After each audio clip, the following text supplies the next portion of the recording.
This week on Martyr's Row. Was Apollo a mission to space or a dragon slayer? Accidental time travel? Was Socrates a narcissist or the smartest man alive? Did ancients seek knowledge from a belly button? Gut health may be more important than you think. What? 3, 3, 2, 1!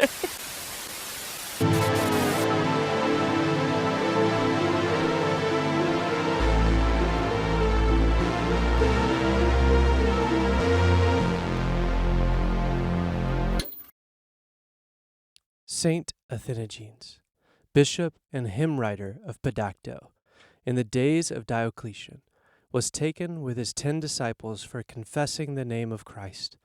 Being urged to sacrifice to the idols, he gently refused, saying he would offer only the sacrifice of praise to the Lord. His disciples were put to death before his eyes, yet he strengthened them to the end, and himself went last to the fire. Tradition saith that as he was led forth, he sang a hymn of the Holy Spirit. Entering the flames with joy, he commended his flock to God and yielded up his spirit. Thus this shepherd, faithful in life and fearless in death, offered himself as a living song unto Christ. Anno Domini 305. What's up, Steven? Tip of the hat, tip of the spear. tip of the hattie for you. Well, hello there. Welcome to Martyr's Row. It really is 4 a.m. You have walked into the ecosphere. Welcome to the echo. Yeah, because we're not going to add that in post. No. So we have to do it in real time. We only do practical effects here. If you're looking for CGI, practical. If you're looking for CGI, look somewhere else. If you notice, anytime we do a reading and there's music in the back, you only see one of us because the other person's is playing it, doing all of it, or singing it. But if you want CGI and you're an editor, please come. We can't pay you anything, but we would love for you to do it. It would be cool. I would love it. Yeah, I would love it. We would watch it. We would all. You would have most liberties. You can do whatever you want. Actually, yeah, you could probably do You just make us move around the whole time. It's like... That would probably like that. I would love it. If suddenly we're just like on the moon. Yeah. Or we're just constantly moving the whole time. It's like, is this like an LSD trip or something? Like, what's going on? I don't know. It's funny. Speaking of LSD trips. Okay. Somehow I always give you a perfect setup. You do. It's so good. It's like you know. I don't. I don't know these things, Paul. You've been sitting at... No. Not yet. No. Future episode. I have a question for you. Okay. It's not question segment. No. But it's like a little question. Okay. Like Small question. Like a fun question. I love fun questions. Yeah. Have you ever wanted to time travel? Have you ever thought about it? I've thought about it. Okay. I was just going to be like, I actually don't think I like the idea anymore. Yeah. I'm not a huge fan of it personally. Because, like, just the complications of it. Oh, man. Like, what do I wear? Yeah. And also, like, when you get back all the taxes. What? Do you have to cover those back taxes?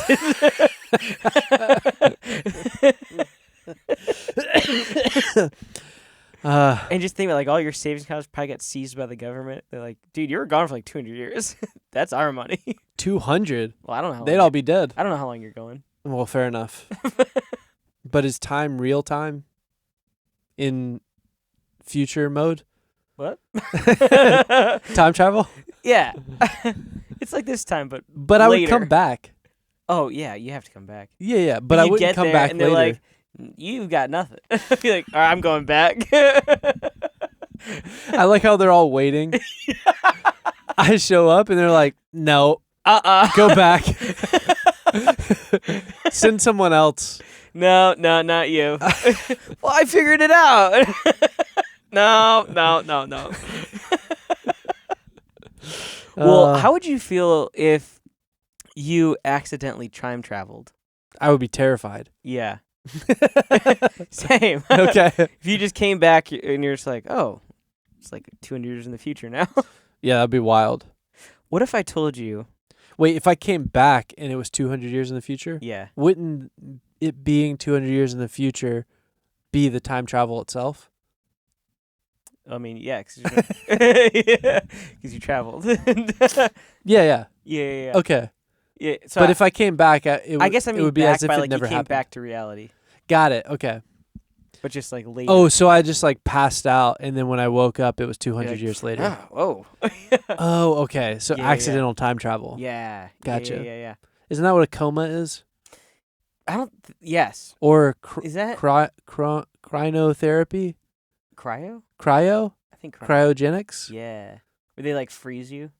That's probably what happens. That's crazy. Didn't that happen to Captain America? I think so. Hmm. Well, he was in an ice cap, wasn't he? Oh, yeah, he was just like frozen in a tundra. Maybe that's why they call him Captain. 'Cause he was in a cap. Anyway. Could have been. What if I told you that there is it's a story Okay. Tell me a story, Paul. about a monk Okay. who accidentally time traveled? Huh. I would say myth. Well, maybe. Okay. So it's not like some Myth or fantasy? It's not like some like, hey, I got an idea story. Yeah. So this is actually I'm gonna step myself back here. It's a medieval Christian legend. Oh, boy. But that shows up in multiple countries. Okay. So it's one of those where it's like, this could be fake, Yeah. but also like, maybe not. Sure. But there's actually multiple stories throughout history about monks, particularly ones who often like pray a lot, Mm-hmm. like are diligent in prayer and meditation, who show up in other places around the world. Yes. I'm thinking particularly of the lady in the blue dress. Yeah. Do you know about that one? Not well enough to say it, but I've heard Don't of it. say it. I won't. Don't say lady in Don't blue dress. Do it. If you do it one more time. Oh, no. Don't say it a third time. Lady in Do the blue not- dress. No! This is where your CGI editing would help. Yeah, because now I've got to edit it, and it's not going to be good. Now he's got to wear a blue dress. I have to wear a blue dress. Okay, go put your blue dress on, Paul. Okay. I don't want to do it. But see, it has to be practical. So those of you just listening, you really should watch this. They're going to come on and be like, I want to see Paul in blue. No, Like, why would you want yeah. to see that? Just imagine Paul in a blue dress. It's just going to cut to a screen that says, shame on you. Why would you want to see that? That's deplorable. So tell me about this. Tell me about this monk. Okay, so there's this monk. Deplorable. I don't have control of my words today. All right, It's so 4 here's the story. Here's the story. 'Kay. Welcome to the 4 a.m. The 4 a.m. story time. Let's do it. Story of the monk who Pull up- time traveled. Pull on up a accident. candle and light a blanket. Pull up a candle and light a blanket. Welcome to the ecosphere. Welcome to the ecosphere. We'll see you in heaven. All right, here's the story. Don't do that. But so a monk hears an angelic song outside his monastery. La la la. See, we have to do that because we don't have. That's also Captain Underpants. Oh, is it really? Yeah. La la la. I feel like I need to have kids just so I can understand your references. No, that doesn't make sense. You can have kids though. Okay, cool. It's enjoyable Yeah. and very exhausting. Yeah. So the monk. The monk. That unearthly, not quite human music, medieval writers love to describe as beyond mortal melody. La la la. That's beyond. He steps out just for a moment, letting the sound pull him in. But when the singing fades and he walks back inside, everyone looks at him like he's a ghost. Oh. Turns out, what felt like 5 minutes to him was 100 years for everyone else. The monastery had changed, the brothers he knew were long gone, even the rule was being observed a little bit differently. And the only explanation anyone could settle on was, he got caught in the music of heaven, where time doesn't behave. Whoa. And so what's weird is, this isn't like a one-off thing. Okay. So the story appears in different forms across medieval Europe, Ireland, Brittany, and even early monastic collections. Whoa. Right? That's crazy. So scholars link this to the same tradition behind the Irish myth. I'm not going to say this right.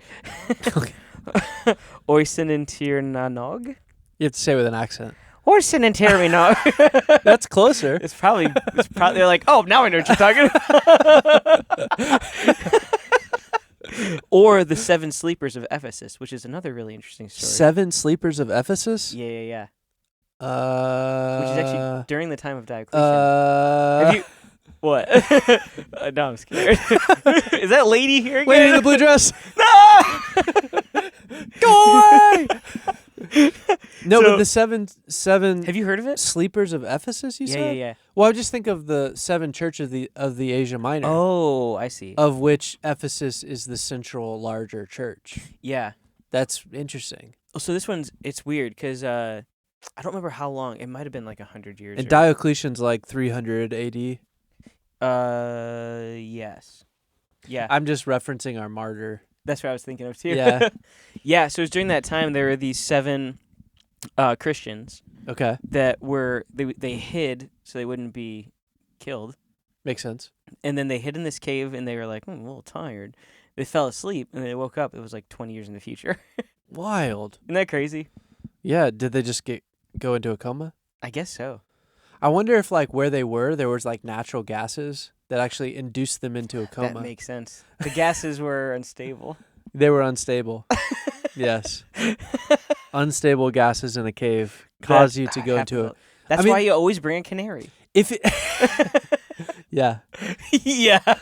But like if the climate conditions were proper, like Yeah. consistent and mostly cold, Yeah. it and could there was like preserve a you. actual flow of natural gas coming up into the cave from the ground, Yeah. then like it probably could induce you into a coma once you fell asleep. So they just had carbon monoxide poisoning, but not enough. But they wouldn't be poisoned. It would be like, it would be like they were in coma induced for 20 years. Yeah, it's so crazy. They probably had massive headaches when they woke up. Like, oh. Well, you think about that too. It's like they have to learn how to walk again. Well- Because unless your muscles are just like, Well, I was just about to say it, Yeah. but they didn't, right? no, I mean they didn't have to walk. They didn't have to learn. What do you... Say at least. It seems like they just kind of like, oh, time to go. Oh yeah, if they were actually in a coma, they would have Yeah. atrophied. Yes. That's what you're saying. Yeah. Yeah. Because to them, they didn't know that it had been that long. They thought it had been No, it was like a nap. like a little nap. Yeah. Yeah. Well, Well, I don't think people in comas wake up and go, "Man, that was a long nap." You know what I mean? Yeah. Like, yeah, I don't yeah. think they're like tracking 5 months. No. They're kind of just a little bit like it was yesterday, probably in their memory. Yeah. Although a lot of people in comas say that they remember people being in the room. Oh, really? Yeah, that's a So I different wonder thing. Yeah. Okay. So right. But it is kind of that weird thing though, where it's like, is it another way to take the like 1,000 years is like a day and a day is like 1,000 years? Oh, okay. So it's like if you are pulling into like a supernatural space, then time probably does act differently. yeah. Well, So I like mean, some kind of time distortion, possibly. sure. Well, theory of relativity would say that it allows for that. Right. So like if you move a long distance Yeah. or realms, then you're experiencing time away from time. Yeah. Yeah. So it would act differently to you as the subject. Yes. Like That makes the sense, time yeah. around you become the main character. Mm. You know what I mean? Like Yeah. Yeah. it's I a see little what bit you're like you missed the flight. saying. Yeah. So the Yeah. experience that you have is uniquely yours. Mm. So yeah. That would kind of make That's sense. so interesting. Yeah. But yeah. So I mean, that being said, That's wild. it's pretty wild. Because it's like potentially actually true. That's the other crazy part. But in the monastery they would have known who he was because they would have had like a picture of him or something. yeah, like gone missing. Well, and that's the thing. There Yeah. would have been a legend of him, like he walked outside one day and never came back. Yeah. And then he came back and he was like, who are you guys? Why you guys so weird? Like, no, who are you? No, they were all like, wait a minute. You're supposed to be dead like a long time ago. Yeah, but you're somehow the same age you were 100 years ago? Yeah, that's gotta be the weirdest thing. Crazy. Yeah, because otherwise he'd be like, at minimum, he'd be like Yeah, but he was probably like 150. That's crazy. Yeah, wild. Yeah, I wonder if he aged faster after that. Accidental time travel. Accidental. Accidental time travel. But yeah, so, next time you guys are in church or just walking down the street, sitting in your house, and you hear a hymn that sounds a little too good. La la la. 3, 2, 1.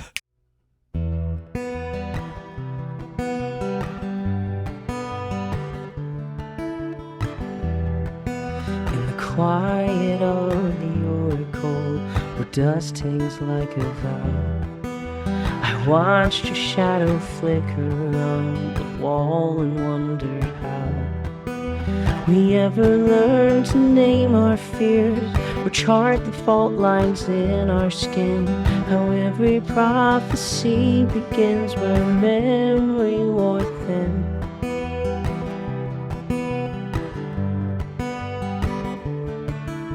And you held your bow like it was borrowed, unsure which kind would want it tomorrow.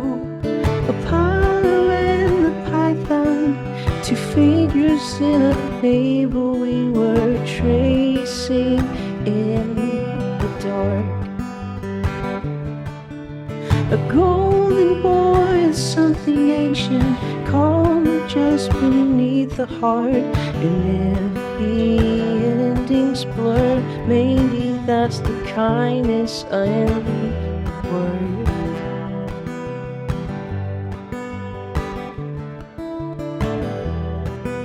Stillness in stories, where serpents in merely sleeping, a truth we learn too late. The victory is rarely in the keeping.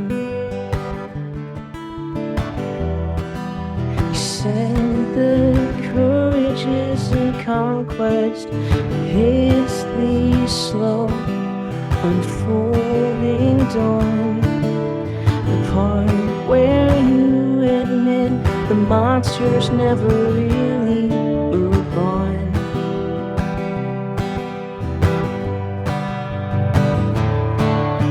And fear, you said, is just a lantern showing where the soul is cracked and cornered. Apollo and the Python, two symbols on a scroll we never managed to decode. A halo and a hunger beating quietly in the road. And if the myth is flawed, maybe that's the mercy left by God.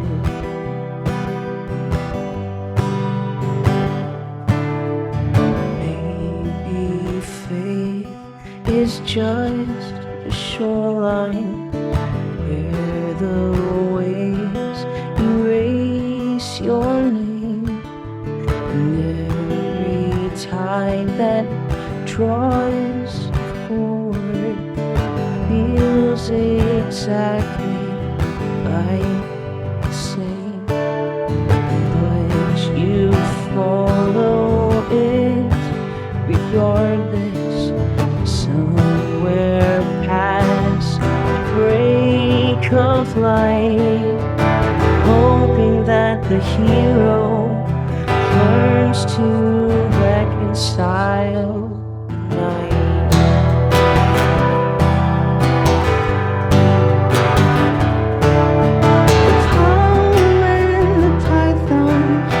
Triumph in the radiant display, just a pair of trembling figures trying to choose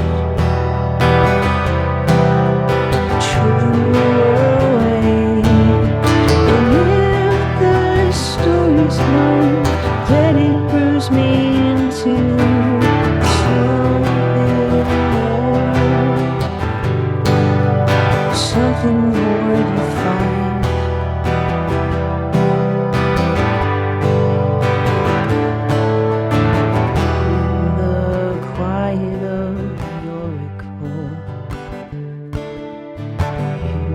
whisper that truth is rarely kind.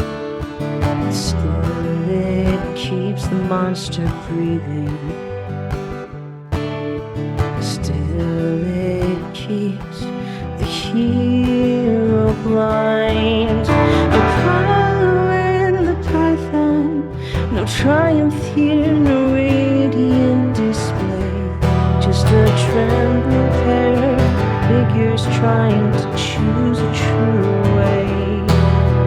And if the story's mine, let it bruise me into something more refined. And if the story's mine, let it bruise me into something more defined.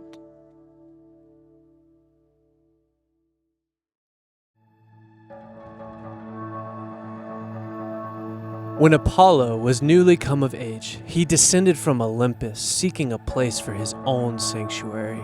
His steps led him to Mount Parnassus, where the earth breath rose from a cavern guarded by the ancient serpent Python, born of Gaia and older than the Olympian order. Python had once hunted Apollo's mother Leto at Hera's command. The god had not forgotten. When he reached the cavern near the Castalian spring, the serpent rose from the shadows, its coils dragging like roots torn from the earth, its hiss echoing across the mountain. Apollo raised his bright bow and let his arrows fly. The serpent lunged, shattering trees and shaking the rocks, but the god's shafts struck scale after scale until Python fell in a shuddering collapse. The place where its body rotted became known as Pytho. There, Apollo purified himself, claimed the oracle once guarded by the serpent, and set his priestess, the Pythia, over its sacred fumes.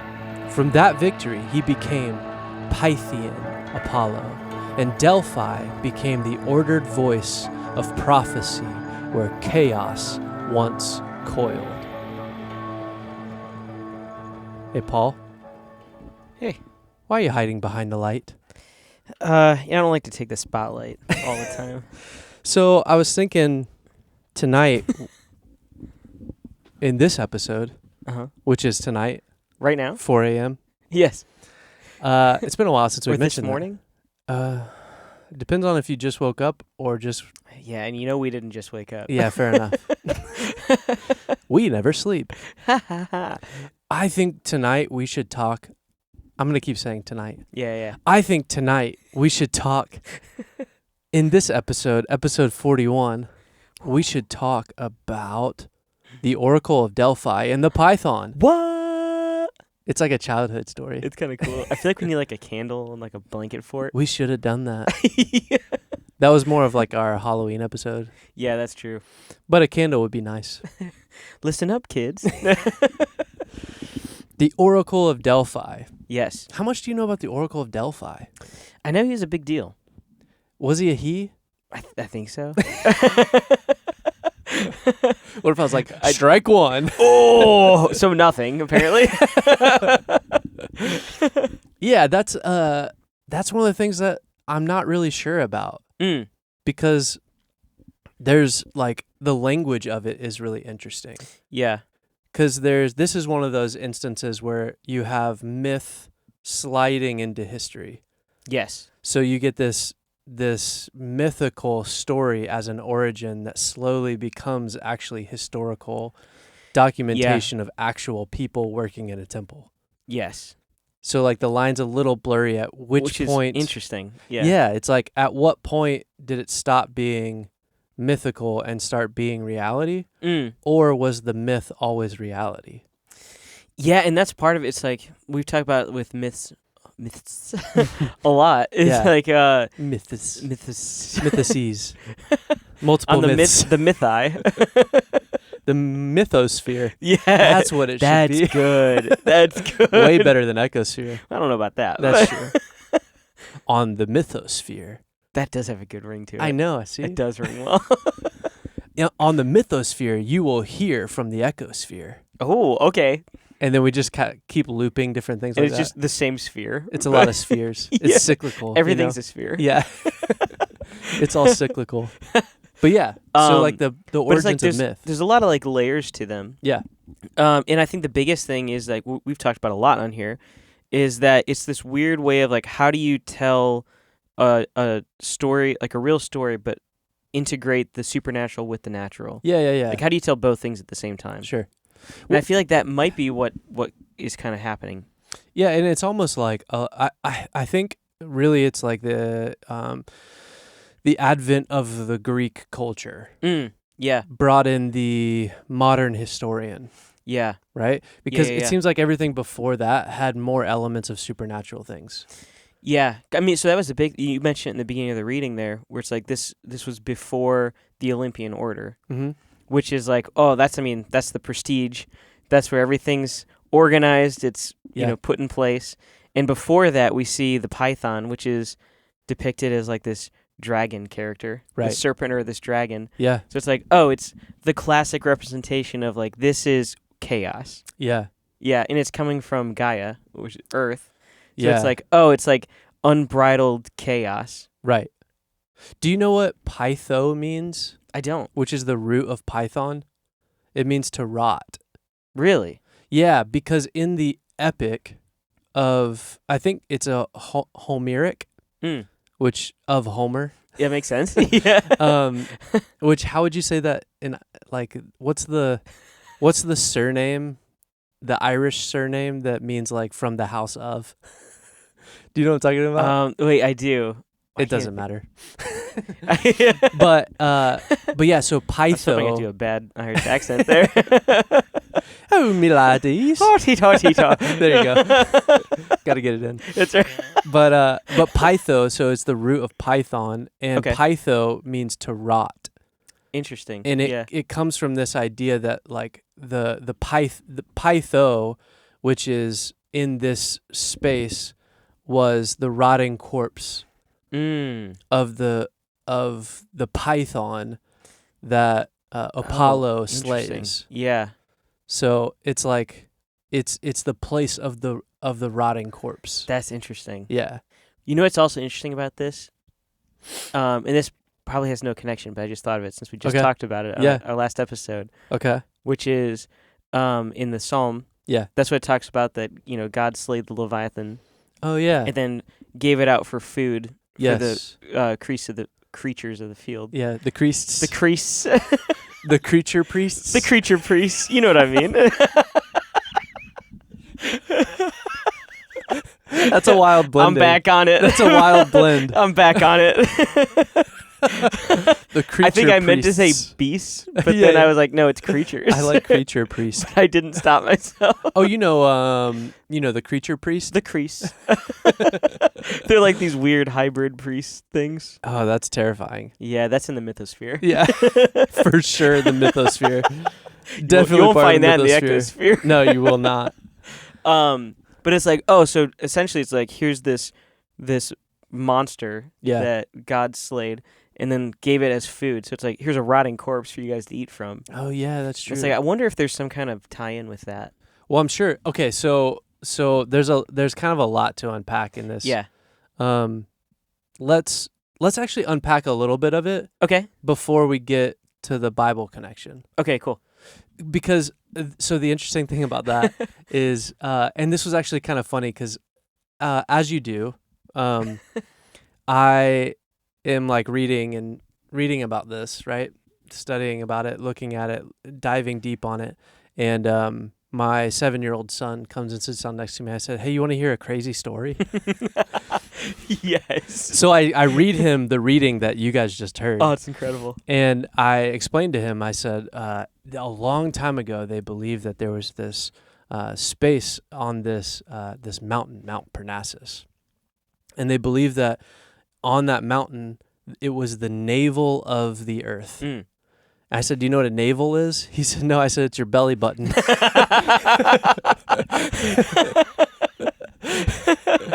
My kids are going to grow up knowing wild stuff. Yeah.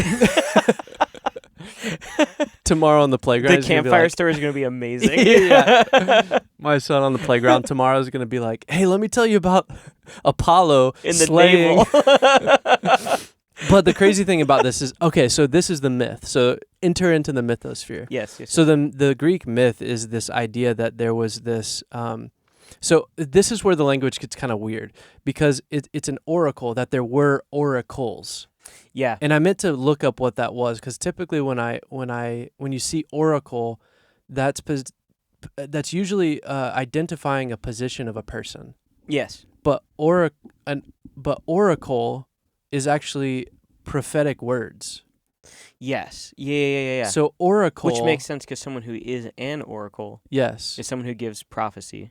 right. So oracle is not necessarily identifying of a being. Oh, interesting. It's more identifying of the word itself. Mm. So words coming forth that are prophetic Oh, interesting. are oracles. Not necessarily an makes identifier. sense. So like when you look at the myth language, Yeah. it gets kind of confusing because it's like the way this is used in a sentence doesn't look like it's referring to a person. Looks like it's referring to words. Yeah. So saying that, so the belief was that, like the understanding was that there's this mythical creature, and it's hard to even really call it that, but Python, the serpent of Parnassus. And what it was believed to be is that there was this serpent, the python, which is weird because pytho means to rot. Yeah. So it's like, we've talked about that before. It's like, did it get its name after or before? That would be curious to find out. Yeah. So this idea was that mountain, Mount Parnassus, which I feel like that's come up before, hasn't it? I feel like we've mentioned it. It's at least a big once. part of Greek mythology. I feel Mainly like we've because of probably brought it Apollo. up. We probably, when we talked about Apollo. That makes sense. Because that's the other thing is Apollo is not, Apollo's a hybrid. Yeah, he's the son of Zeus. Right. Yeah. So, by the way, Apollo's not a full-blooded human. Right. Now, does that mean he didn't exist? Don't know. I'm just saying who they claim his dad is. Yes. So, well, because that's the other thing is like, well, Jesus' dad is God. Yeah. Yeah. So, like, is Satan the dad of Apollo? Which I'm making a few leaps there for sure for the people who are part of the ecosphere, yeah, who understand why that's not really a leap. Because there are some weird connections to not. Because Zeus goes back to Saturn. Yes. Which goes back to basically Satan. It's kind of like that. It looks like a weird dark side of the Trinity. Yes. It's like, so you have Zeus, who's Saturn, which go back to our other episodes if you don't know. And then here's his hybrid son, Apollo. Yes. And he does, which we'll talk about what he does. Well, and then you like, as it goes on, you can probably see some of the more of the connections as we go into. But then it's like you see that connection to here's God, the Father. Yeah. Who then has a son. Yes. Which is Jesus, and that's gonna sound like heresy, but I'm just gonna stay with me here. Yeah. Or better said, sins his son. There you go. That's actually way better. Yeah. He reveals his son. Yes. Reveals the son. That's better. Let me say it that way. That's not a heresy. Yes. Reveals the son in flesh. Yes. Yes. And then he does, in some ways, you could say similar things that Apollo does. Yes. And actually, Jesus himself even says that in Revelation, in one of the letters. Well, Python is a serpent and a being of chaos. Yeah. So Apollo slaying the Python is bringing order to the world. Yeah. Yeah. And I'll get to the oracles in a minute, but and if you're like, well, was Apollo a real person? Well, let me say this. Is it Apollos? Is that how I forget what exactly it is. But if you read the book of Revelation, it tells us that there will be a seed of Satan that is an actual human, but not a pure human, but a hybrid being. And if you believe that Revelation is telling us that there will actually be a physical being that is similar to Jesus, but a deception. Yeah. In the final Antichrist. and potentially like maybe we should do, well, it's more of a thought really, Yeah. because it's like, I like this idea that I heard this said the other day, that Satan doesn't, so no one knows the day or the hour when Jesus will return. Right. So there's an idea that some people have thrown out there that the devil, the ancient serpent, that has appointed an antichrist for every generation. Oh, yes. So that an antichrist is there when Jesus returns. Yes. Right? So that that idea, which is not 'Cause I have heard that before, and it's the idea that, because it's like you look throughout history, and it's like, here are these horrible people throughout generations, and it's like, well, that looks like the Antichrist. Well, that looks like... well, but the and tricky it's that thing, idea is like, there's not like the Antichrist, but right. there are Antichrists. Yeah, and the tricky thing with that is like, I guess my question would be, and this is maybe something that we could explore in a future episode. My question would be, it seems like in the tradition of Nimrod, one who became a Gibborim, that he worked his way towards lower G godhood. Yeah. So he tainted his blood, not born of a lowercase g Elohim or lowercase g God, I guess lowercase e Elohim, lowercase g God, but he tainted his bloodline on purpose. Yeah. And then we see that through history. We see the sacrificial rituals and the things that all of these leaders like a Hitler did, that were reminiscent of a Nimrod, who was actually, they were trying to become Gibborim. Right. I mean, even like the super soldier. I mean, that is like trying to make idea. Nephilim. Yeah. There's like not another way to, like, that's the most biblical way you could say that. Kind of it. Yeah. Yeah. But so like, because think about like if the agents of darkness, that sounds like a 90s Christian show. Yeah. The agents of darkness are on us. But like, think if you're like putting together an army to fight. Yeah. And you're like, well, I want to have a Goliath and his brothers. So how did Goliath exist? Well, let me try and figure out how to create that, right? So like you see that. But I guess my point is like, when you look through from the tradition of Nimrod, you see all of these, and you could almost say in some ways that like Nimrod is definitely the first of his kind post Genesis 6. We talked about that before with Gibbor and Gibborim.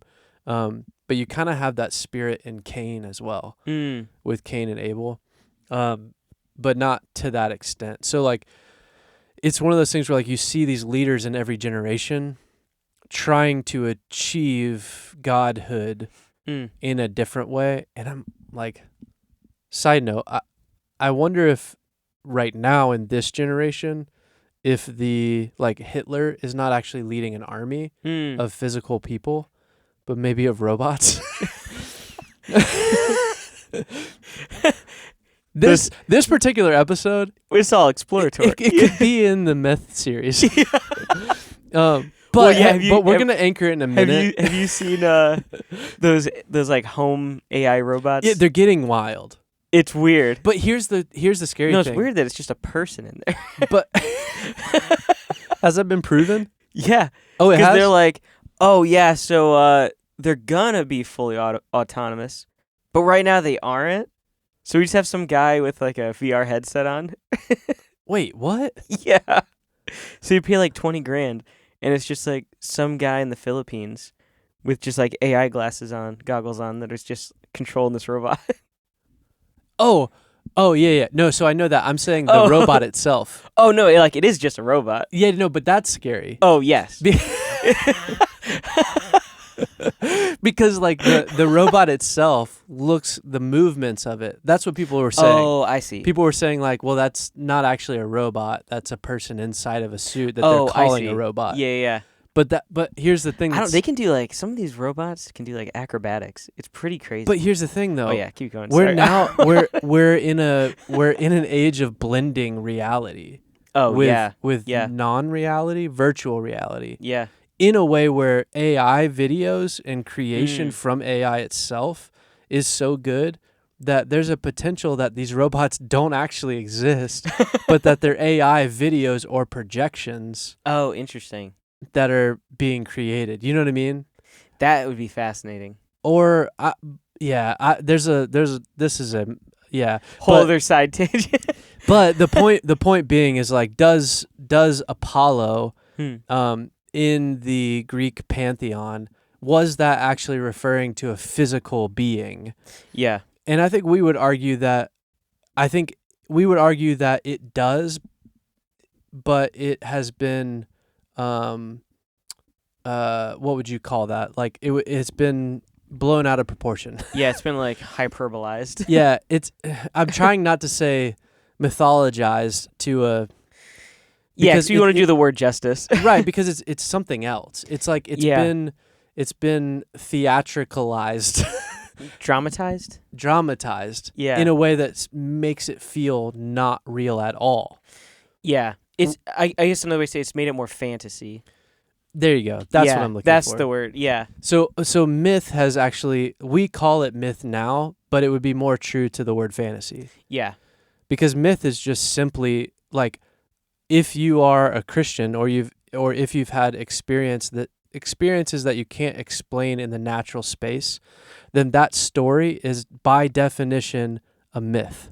Yeah. Because if you tell history with a supernatural event, that is a myth. Yeah. So you if you're a human, you've probably had out-of-body experiences or things that you can't tangibly explain. And when you retell that story, you're telling a personal myth. Yeah. That doesn't mean it's not Yeah. true. It's also not a fantasy. Mm-hmm. It's just unexplainable by the five senses. Yes. So myth is not far away. It is in us. With us. We are myth. I mean, in a way. Yeah. This is the mythosphere after That's all. so true. Man, such a better word. How did we not get there till now? I don't know. But so like when you think about that, like the Apollo, so Apollo in the Greek pantheon. So we see in Revelation that there's an Apollos who's son of the Antichrist. He's actually seed of Satan. Yeah. And that's a real being. Whether that, like in Revelation, it's similar to what we see in Genesis chapter 6, not similar language to what we see with Nimrod. So it's not necessarily that Apollos becomes a Gibborim, but instead he is born one. Yeah. Which is a whole different thing. So if that is in Revelation, and we look at the Greek pantheon and it mentions somebody like Apollo, who is the son of Zeus, but has a human mother, then that's not true. Did he Actually, have a that's human not mother? true. Yeah, he didn't have a human mother, did he? Was it his mom Athena? Oh, was it? Maybe. I actually don't know right now. Go back to our myth series. I think It very well could be. Anyways, okay.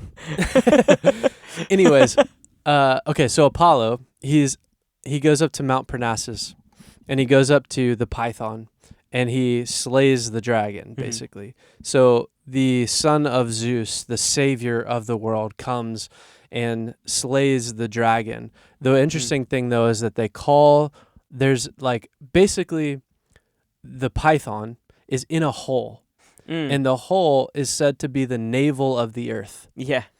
But that navel of the earth is sending knowledge through the Python.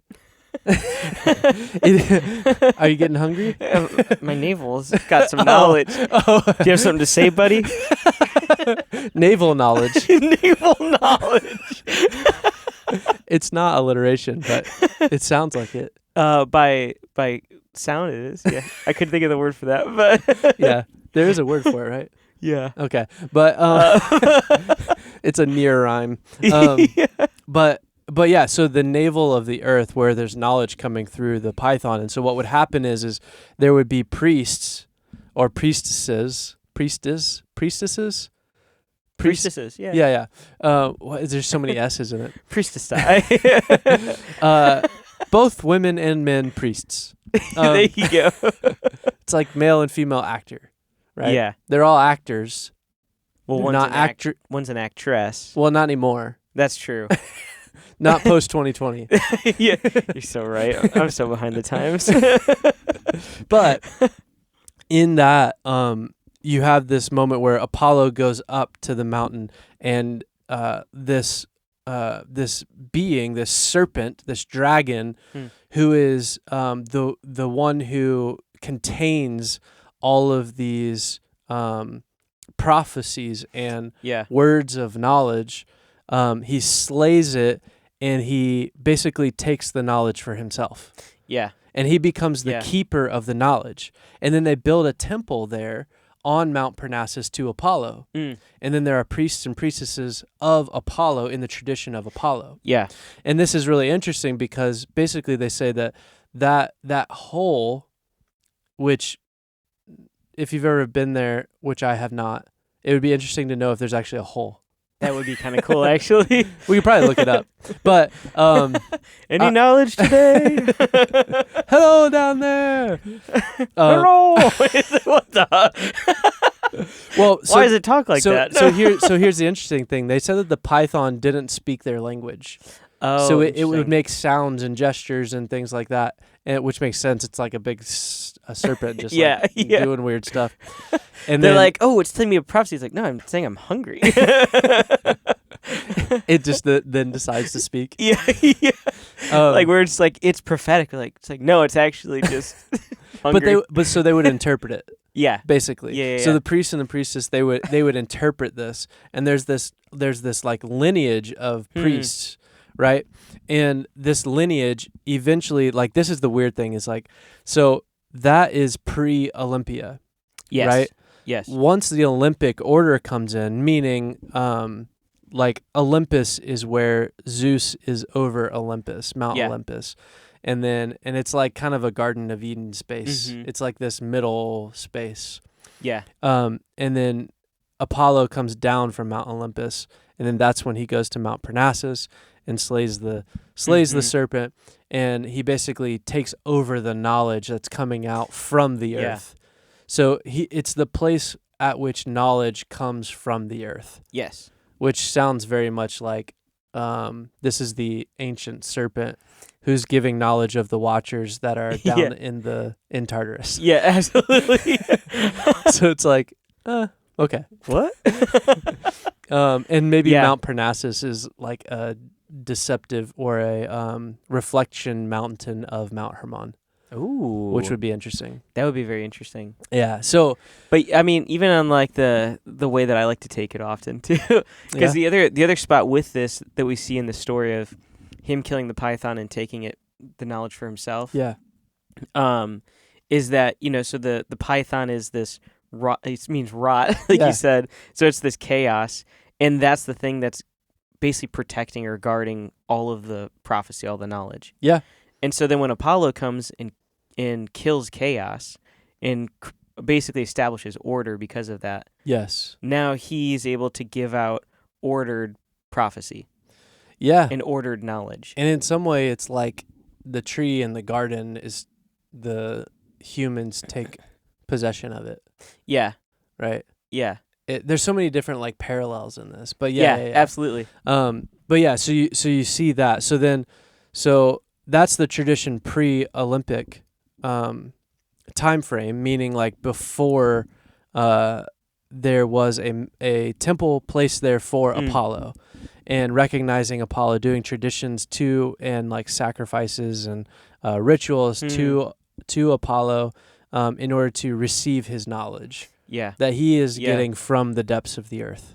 Which, if you're trying to gain knowledge, don't try and get it from the depths of the earth. Just FYI. But there's so many rocks down there. But there are. That's how they get to China. Let's see let's see how long it takes. But they're in Greece, so where would they end up? Oh yeah, don't know. But anyways, it's just in the ocean. Yeah, probably Pacific. Yeah, but so there's just some volcano on the other side. Just shoots out. Yeah, they're like in Hawaii, and they're like, what the? Yeah. Well, if they went in the navel, what did they come out of? Don't think about it too hard. I was like, it's not your back. A little lower. So, anyways, Oh boy. so Python. This is 4 a.m. So Python. So okay. So we can. The reason why I wanted to like dig into that mythology first Yeah. is because we have to bring it like that kind of like we could almost say that the mythos created by those who initially established or wrote down the Greek pantheon. Yeah. The knowledge that they received, these are the stories that were told to them. Mm. So like the like Apollo communicating to the priests of Apollo, Yeah. that's the story that he's telling them. That makes sense. Yeah. So if you look at it that way, it's like, well, at what point does it go from being, spiritual being potentially, to human being? And really that would be defined in those who are doing rituals in the temple to Apollo himself. Yeah. And receiving that knowledge or information. Yeah. So you're like, at some point it shifts from like fantasy to reality.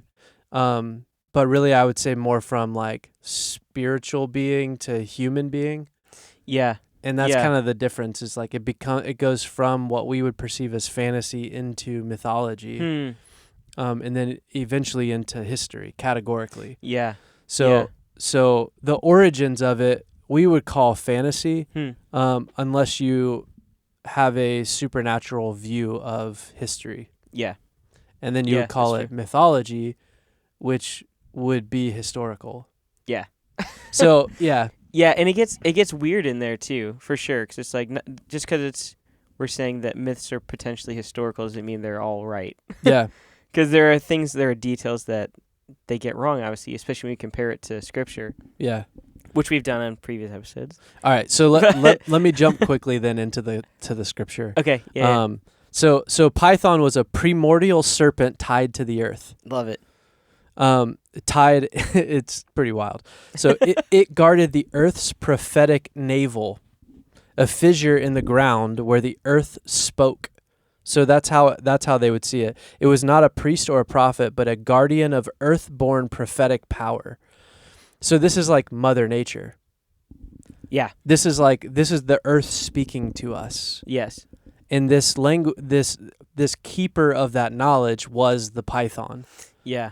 And this is the serpent that was at the foot of Parnassus. Which is also interesting when we think of it from like the perspectives that this information is coming from. Yeah. It's like, it's coming from the people that don't love God. Right. So it's like, there's knowledge being whispered up from the depths of the earth. It's like, well, that does sound like there's a portal there from Tartarus or Sheol. Yeah. And it's like, and they're like, hey. And there's a dragon guarding it. Yeah. They really just got to paint that. Yeah. For us. But like, spell it out for me, the other please. interesting thing is it's at the foot of Mount Parnassus, and it's by the spring of Castalia. Oh, interesting. So you're like, okay, a tree of knowledge. Yeah. By a spring of living water. Yeah. But the tree of knowledge is actually a serpent stuck in a hole. So not necessarily from up to down, but more so from down to up. However it needs to pass through. Yeah. So there were these priests there that would receive that knowledge. And it's pretty interesting to see that. Okay, so then you go like, well, what does this have to do with anything at all? Right? Because it's fun. It is fun. All right, so here's where this has to do with something. What we've seen and what we talked about, and I'm going to specifically reference the conversation that we had around the word or name Lucifer.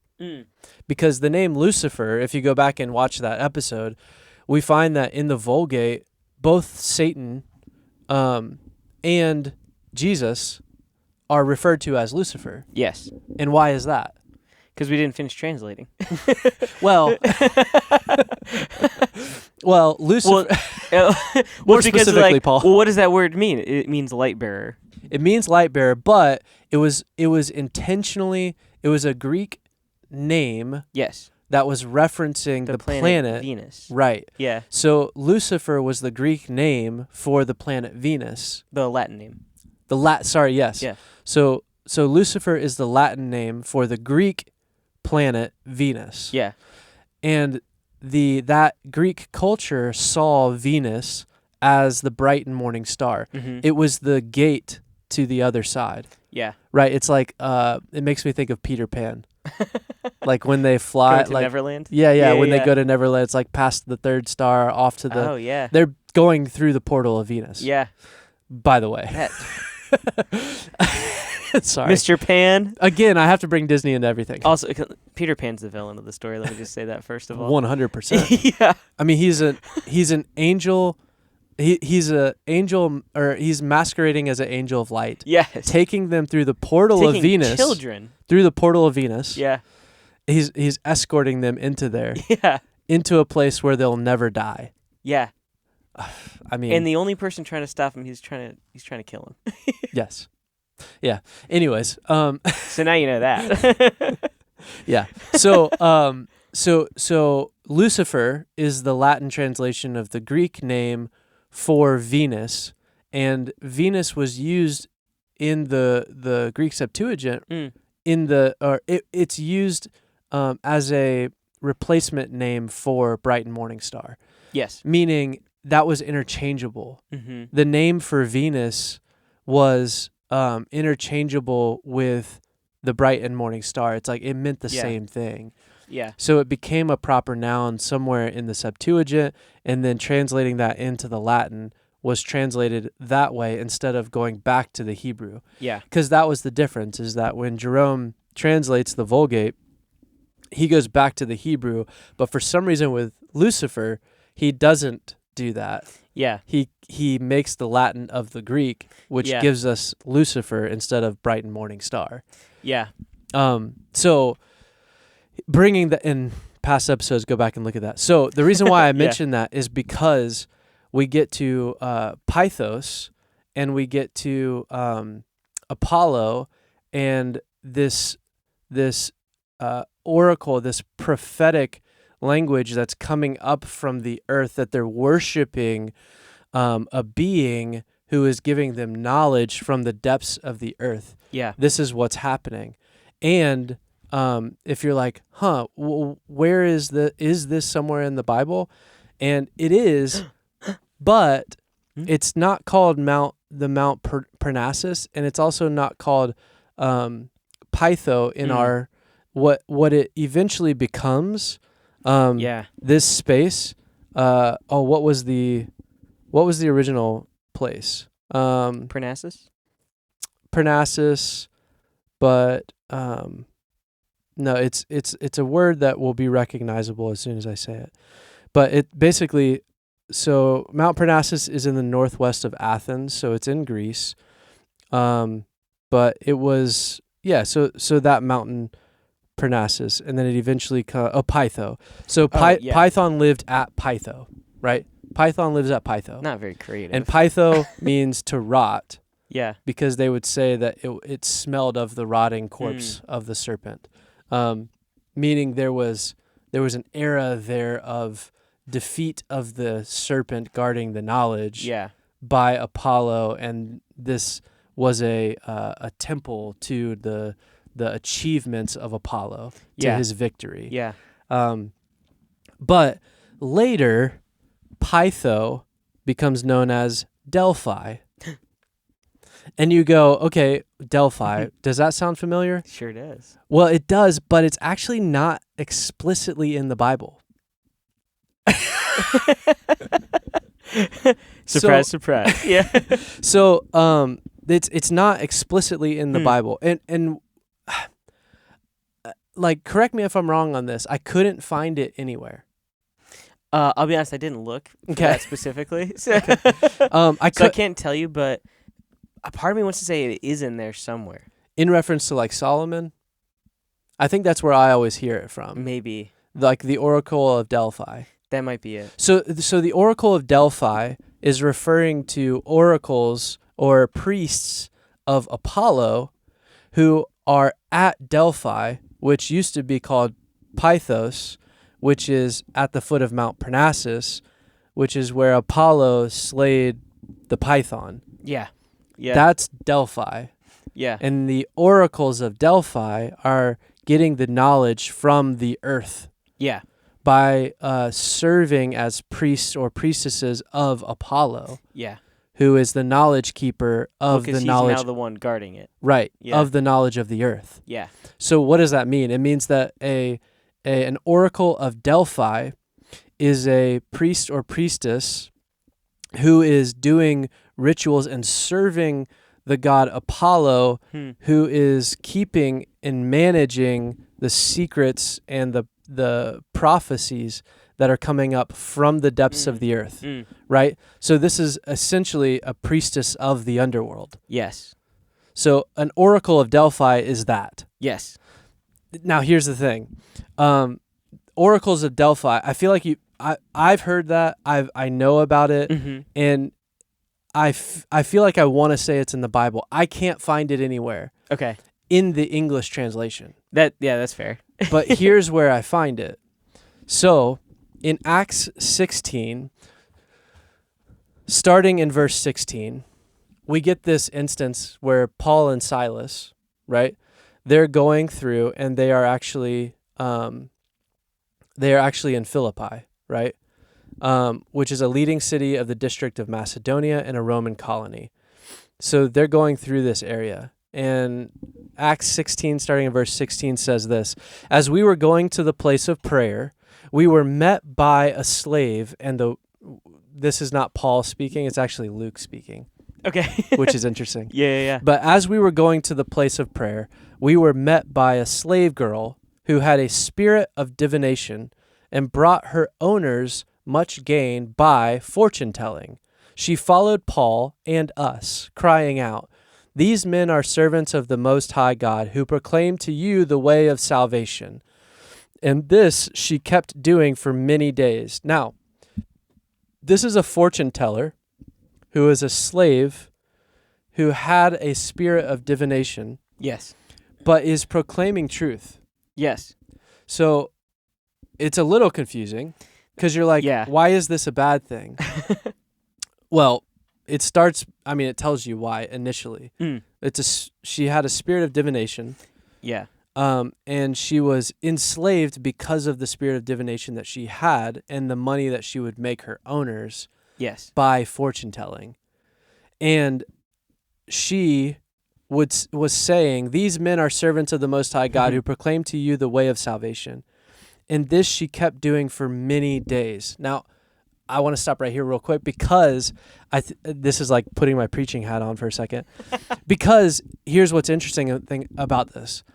If a false spirit or a false teacher begins with truth, then they get you to believe that what they are saying is true. Yeah. So what's happening here is this spirit of divination speaking through the fortune teller is speaking actual truth. Yeah. In order to gain a good reputation as a fortune teller and an oracle, so that people will trust what she says. Makes sense. So there are moments where these spirits are saying things that are true. And a lot of times that's how it starts. I mean, and that's how they would get Christians too. Yeah, exactly. Yeah. And that's what's happening. Yeah. My favorite passage, or my favorite thing probably ever written by Luke, the physician, is this next line. It says, "And this she kept doing for many days. Paul, having become greatly annoyed, turned and said to the spirit, 'I command you in the name of Jesus to come out of her.' And it came out that very hour." So Paul, we don't have this moment where Luke goes, "And this was creating a deception and being deceiving to the..." No, Paul was greatly annoyed. He's just like, "Can you stop, please? We've heard enough. We get it." And notice that he doesn't address the girl. He doesn't address the slave girl. He addresses the spirit within her. Yes. Right? Because he recognizes that she is possessed by a spirit of divination. Yeah. Now, here's where this is interesting. So in the English translation, we get the translation spirit of divination. However, the Greek word here, so if you read it in Greek, which is what it was originally written in, it actually says the spirit of, or the pneuma, which is Greek for spirit. It reads as, and it would be backwards. So it actually reads as it reads as, I want to say this in the right order. It reads as Python pneuma. So spirit of divination, the actual Greek word for divination that's used in Greek is Python. That's interesting. So it's literally saying a girl who had a spirit of Python. Yeah. And so divination is what we have there. That's so interesting. Right? And divination is an explanatory expression of what she possessed. Yeah. But the Greek word is very specific. And it goes back to the Lucifer thing. And it's like a direct pointing to like, hey, that's what I'm talking about. It's exactly because what it says, what the passage actually says is, so if you read it more in the Greek, it says a certain slave girl having a spirit of Python met us, who brought her masters much profit by fortune telling. Wow. Well, what fortune is she telling? The secrets that she gets from the temple of Apollo as a priestess. Yeah. As she's possessed by the spirit of Python to deliver the knowledge of the depths of the earth. And that makes sense, especially because at this time, that was kind of like a very institutionalized thing. For sure. Like divination. Yeah. And so, it makes sense that they're like, oh, yeah, we have this girl who does our divination for us. She goes to the temple, does her stuff. She comes out, she makes us a ton of money. Yes. Yeah. So it's like, it's basically just like a business transaction to them. Yeah, for sure. But it's an actual spirit that's possessing her. Yeah. So what you can read here is going back to the Paul and Silas in Acts 16. If you read in the full context, then here's basically, let me give the commentary in the middle of this. As we were going to the place of prayer, we were met by a slave girl who had a spirit of Python and brought her owners much gain by fortune telling. She had the spirit. She was a priestess of the temple of Apollo at the foot of Mount Parnassus, and she was possessed by the spirit of Python, who was the serpent who held the knowledge of the depths of the earth and gave oracles through her when she was possessed by it.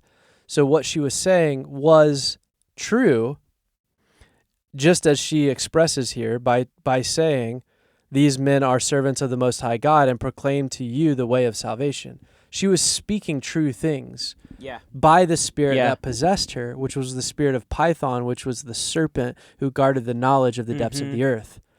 So you go like, okay. So she's from this tradition where she's actually worshiping other gods and is possessed by those other gods who are working out through her their ways and deceptions on the earth. And Paul's like, okay, enough of this. Yeah. And it's funny because it's almost like, so like, I think maybe in a 2020 way, we might like look at that and be like, he's so dismissive of the girl. But he's actually going, enough of this. Spirit of Python, you're nothing compared to the spirit that dwells within me. Yes. Would you just be quiet? Yeah. You're saying something true, but everything else that you say is false, and you're trying to bring confusion. You're trying to bring chaos. Yes. Because that's the spirit of Python, the serpent of chaos. Yeah, that's it. So he's trying to create chaos. Yeah. So it's like, man, that's so much explanation for something that's one sentence. And it's because we go, spirit of divination. They knew the 100%. Yeah. Well, yeah, because if you're a Greek, you would have heard that as she was possessed by the spirit of Pythos. Yeah. Or Python. Because one of the things, this section in particular, I hear a lot of people be like, well, why did he do that? And why did he wait so long? Is the other part of it. Oh, yeah. And I think it's like this, it's an interesting mixture where, I mean, I don't really know. I'm just kind of speculating here. Okay. But in my head, it's like a weird mixture of Okay, so Paul knows what the consequences are for if he jumps into this. Yeah. And so it's like, oh yeah, here's this guy. Like, this is a business transaction that you're jumping in the way of here. Yes. Because I feel like if it was, not to say it's not a big deal, because it is a big deal, Sure. but it is interesting how it's like, well, what was stopping him from right away just saying no? Yeah. Yeah. Because he knew that spirit had no power. Yeah. So he wasn't like, he was annoyed by it. He wasn't afraid of it. Right. So there's a lot of because they're walking in the power and the authority of the Creator God. Yeah. And so it's profound to say he's annoyed by it because he's like, you don't have any power. Can you just get out of here? Yeah. Like, you're just annoying at this point. You have no power. Yes. So just please stop. Like, get out of here. Like, if you would just Yeah. be quiet, I would leave you alone. But you can't do that, and you have no power. Yeah. So let me humiliate you in front of all these people. You know what I mean? And the other side of that too, because I think I read this on a previous episode, but as I do, like bring up the Book of Enoch. Yeah. Do it. Which Paul would have read, by the way. For sure. There's a part in there, I can't remember what chapter is it off the top of my head, but it talks about, it's when the Watchers ask Enoch to go and intercede for them to God. Yeah. And God's response is, the one key line that I find interesting in this, his answer's no at the very end of it. Right. But the one line is, you came down and you taught the mysteries that you knew of the heavens, but you didn't know all the mysteries of the heavens. And the ones that you did know were worthless. Yeah, that's awesome. But then the consequence, sadly, is that, you taught those to women and children and men, and they did many horrible things on the earth. So because of that, you'll have no peace, is what he says. Yeah. But it's interesting, because it's like, okay, so here's this spirit of Python who's promising whispers of ancient knowledge from the depths of the earth. Yes. And Enoch, what God says in the Book of Enoch is that, you know some mysteries, but they're all worthless, terrible, don't mean anything. Yeah. And so it's funny, it's like, part of me wonders is if that's running through Paul's mind as well, where he's like, I'm not afraid of this, and it's not a big deal because you guys don't even know anything that, like, interesting to know. Oh, yeah, I see You know what I mean? It's like, I can't get anything from you. Yeah. Yeah. Yeah. Yeah, or what you have to offer me is way lesser and is nonsense. Yes, it's just nonsense. Like, my God says it's nonsense. Yeah. Yeah. That's an interesting thought. And it properly frames for him. It helps, I think, have no fear of that. It's almost like this idea that, like, when there was no grasping of the knowledge itself, meaning, I think back to, like, the Garden of Eden. Well, Adam and Eve had no prior knowledge of knowledge they didn't know. So if knowledge was offered to them, but the knowledge that was offered to them was cheap and not the best knowledge. It was just like random, like, scraps. Yeah. That's kind of what it seems like it was. That's it. Yeah. And so it's like these random, it's like, that's the whole thing, is like the knowledge of the Watchers that come down and they give us all these things. And it's like, yeah, but like our buildings fall apart. And like, it's like our knowledge is like clearly not as good as it could be. And isn't it interesting though that in Enoch, the response to that is, like, you can do these cool things. Yeah. But God's like, no, I got better things. Yeah. Like, that's it? That's what you're going to hang your hat on? Well, and we have like the ancient mysteries of the world. Yeah. Is like, all right, what we see, and this is witnessed in the Bible with things like the confusion of the languages and the flood. And essentially it's almost like the knowledge that did exist, that was good knowledge, is no longer accessible to us. Yeah. Because it's one of those things where it's like that God stopped that. And he was like, this is knowledge that is worth having, that will destroy you. Yeah. Ultimately. Yeah. It will cause you to not, you'll never surpass Yahweh, but you may be able to live like the gods, but the gods, the ones that you're getting the knowledge from, have been cast out of heaven and exiled. Yeah. So they will only lead you to destruction. Mm-hmm. They might have cool gadgets, but Right. that's all you'll have. That's it. It's like that stuff will be destroyed. You know what I Yes. mean? Yeah.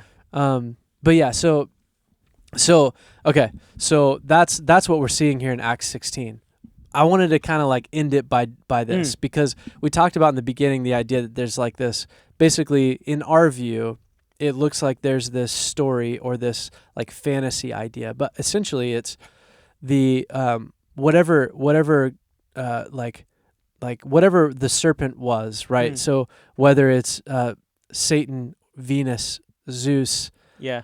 Apollo as a lesser god that is giving this information to the people that are entering his temple, right? This God that's giving this information and giving these stories of how things came to be, right? And as they are doing that, it becomes something that they are gaining the knowledge of the story of how all of this stuff came to be, and then they carry those traditions. But then those priests, it moves from the story that they're given to the history of humanity lived out from that point. So what we see then is pre-Apollo, we see Gaia, who is the earth goddess, the original owner of Delphi. Her own attendants were nymphs. This is not the podcast to go into what nymphs are. But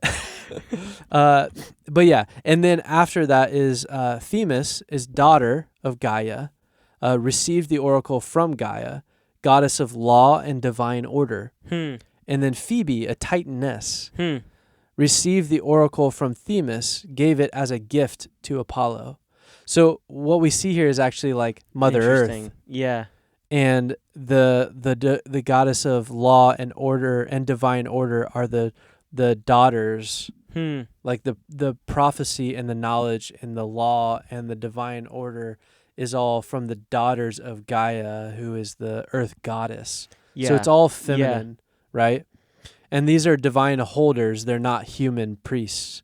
But then you get the prophetess, the Pythia, and it's always a woman, usually older, sometimes chosen for simple or rural backgrounds, sat on a bronze tripod over the fissure. So they put a tripod over the hole, and the priestess would sit on the tripod over the hole, which that would be terrifying. Yes. So you're sitting over a hole in the earth on a tripod, and you're receiving knowledge from the depths of the earth. And I'd just be like, who built this tripod? Can we check the, is this secure? And she is said to be the mouthpiece, not a priest in the administrative sense, but a mouthpiece of the Python. That's interesting. Or of Apollo, who slayed it, right? Yeah, yeah. And then the priests of Apollo. And this is like referencing Pausanias. This was the oldest, most sacred priestly family.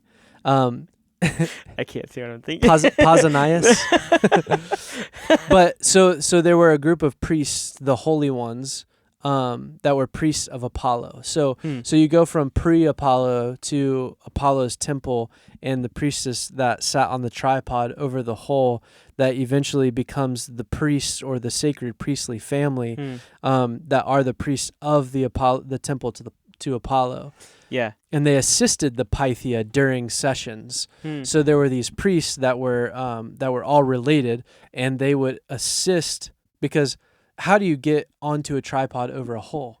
Yeah. You have to have guys help you. Yeah. Right? Imagine that. Oh, she's got to get back on the tripod again. Come on, guys. Let's go. Hey, wake up from your naps. Time for her to start tucking out her butt again. Well, technically, if she's sitting on it, it's coming through and out the navel. Yeah, right? that's true. I don't know how much I can say here. I'll wonder Reddit. That's it. You'll wonder Reddit. See previous episodes. So then this is this. So now we're talking about human beings that are receiving this knowledge and being conduits by which they're allowing possession in order to deliver things that are true, these oracles, right? I know you're stuck on that. Okay, I'm good. It's an interesting image. She's sitting atop the navel of the earth. yeah. Yeah. Okay, let's keep moving past it. Yeah. So that's like how we see this, and there are minor priests and temple staffs, and what they actually did was they prepared and purified the Pythia, and the Pythia was the priestess Yes. who was the mouthpiece of the whole. Yeah. The navel. And they interpreted her utterances. Hmm. So she said nonsense, and they interpreted it. So she would just speak as she received it. Yeah. But it was raw, inspired speech, and they shaped it into poetry. So she was just talking. How did they shape it? Dude, they made it up. This one's about Dr. Pepper. Yeah. So you get this Gaia to Themis to Phoebe to Apollo, and then the priests of Apollo. So that's how you get this lineage. So one of the in history, we have people listed historically, right? And these people that are listed historically, one of them is from the Pythia of 67 AD is mentioned by Plutarch. And Plutarch personally knew several Pythes while serving as priest of Apollo. He describes them as real, ordinary women chosen for purity and character. So now we're getting into the concrete nature of the priestess that are actually in this space. Yeah. And this is a Pythia of 67 AD. Now, 67 AD is not when the Book of Acts is happening. Right. It's a little bit later, but not much later. Yeah, not much. So this is a historian that was a priest of Apollo who's writing down and referencing actual Pythia, right? So referencing these priestess of Python. And then there's the Pythia Hierophile, sometimes Sibyl of Delphi, and it's a historical figure active around the 6th through 5th century BC, known for hymns and poetic oracles. So you have these people that are actually written down in history. There are over 600 years of historically attested Pytheists, though few names survive.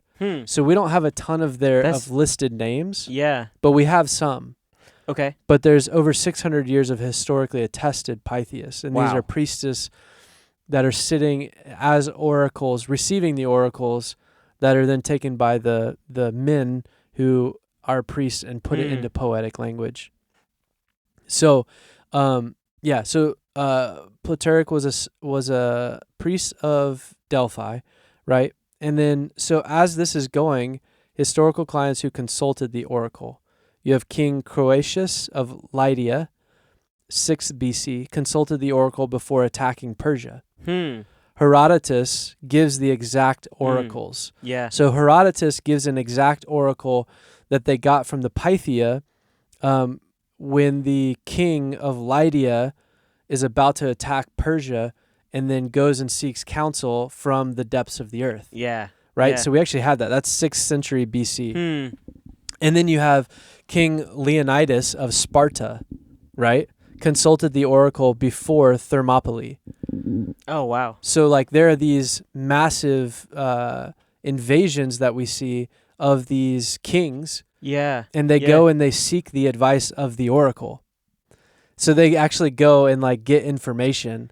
That's so crazy. Isn't that crazy? That's crazy. And what they're doing is they're going to get this information and these prophecies, and then they're going into battle and they're overcoming their enemies. Yeah. And then you have That's wild. Emperor Nero. Plutarch records his visit. So there's actually this stuff is written down of like these emperors and these kings actually going and meeting with the priests and getting information from the Pythia. So they were actually getting information from the depths of the earth. That's crazy. Yeah, receiving information from the spirit of the serpent. Wow. Through this priestess in the temple of Apollo.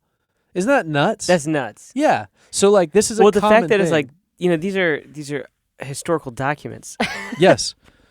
Well, okay. So let's jump to Okay, yeah. So that's interesting. Like, the statesman of Athens received the famous wooden walls oracle in 480. I don't know what the wooden walls I oracle don't know that. is, It's not that famous. but it's something written down. So interesting.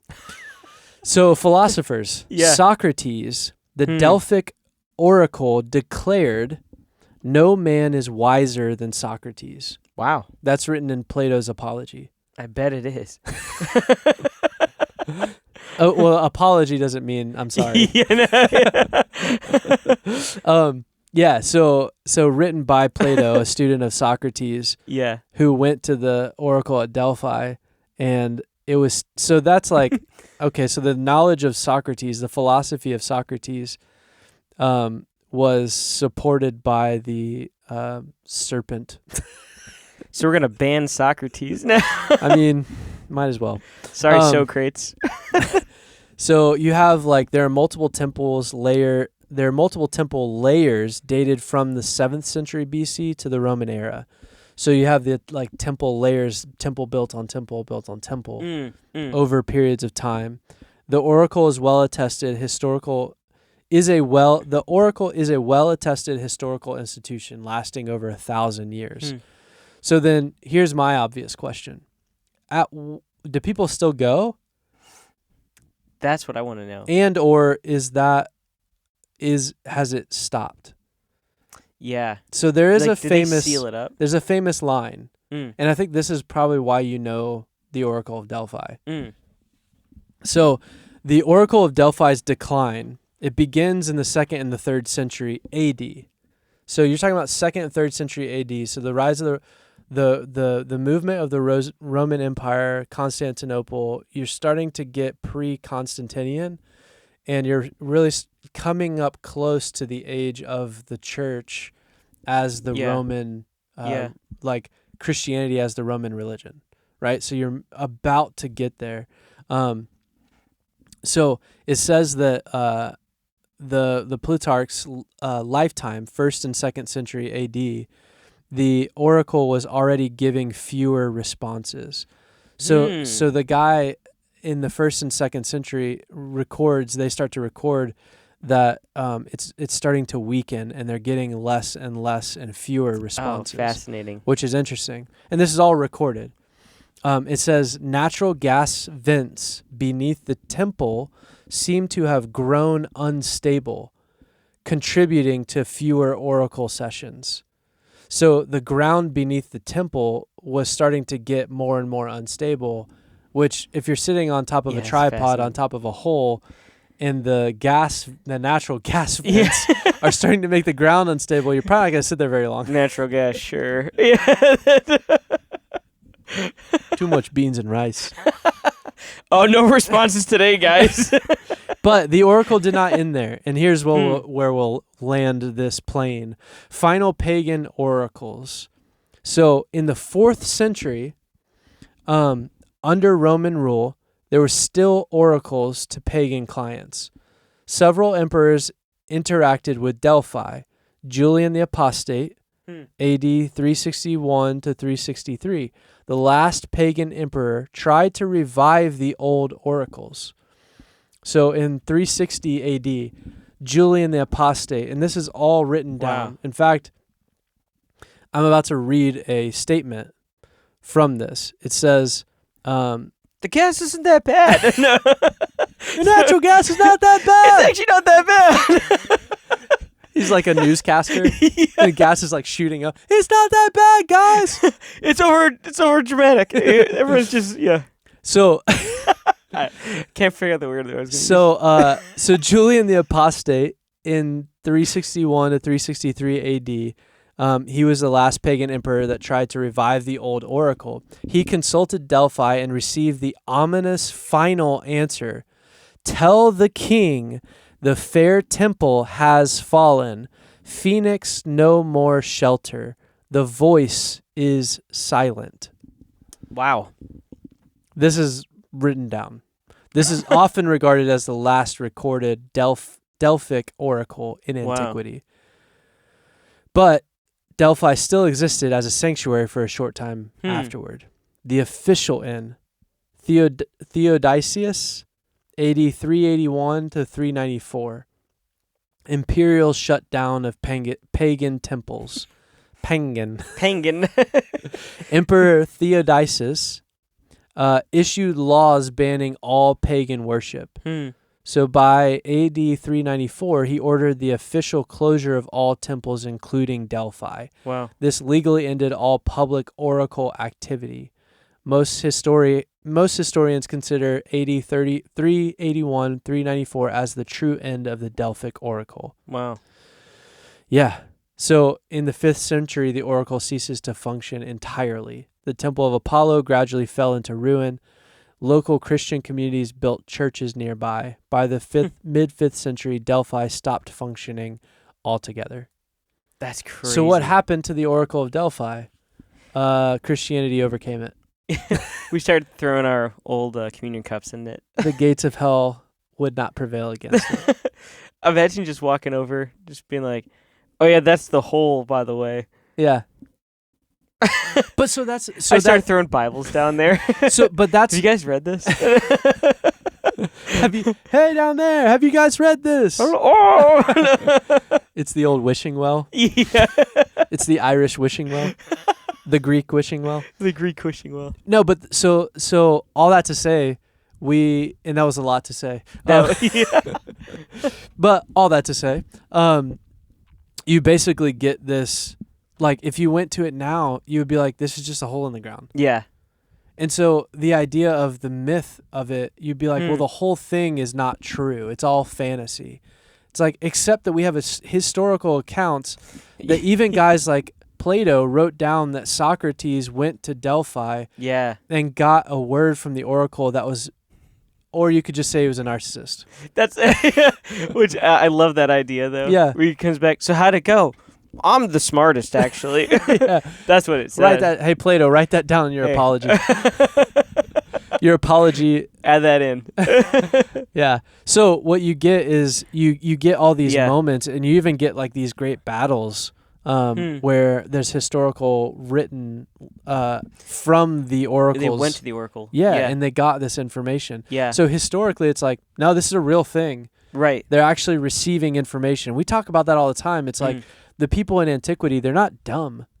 Right. Like, they're actually receiving information. Yeah.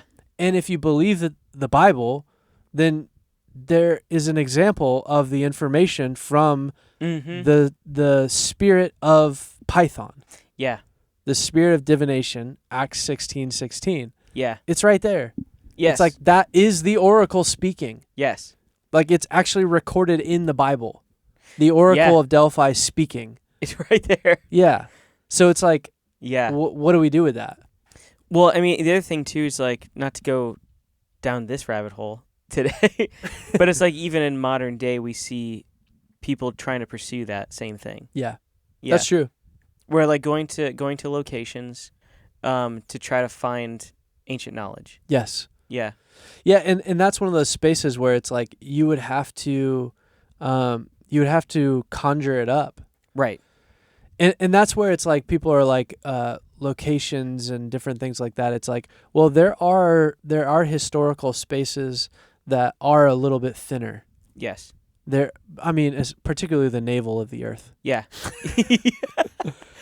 But that's why people get freaked out about like the fault lines in the ocean and like stuff like that. Anywhere where there's an opening to the middle of the earth. Yeah. It's like there's something scary about that. Absolutely. Because it's like, what's down unknown there? Depth. Yeah. And if you've read the Bible at all, you're like, well, the Bible says there's something down there. It's a little creepy down there. Yeah. Not only that, it says that like when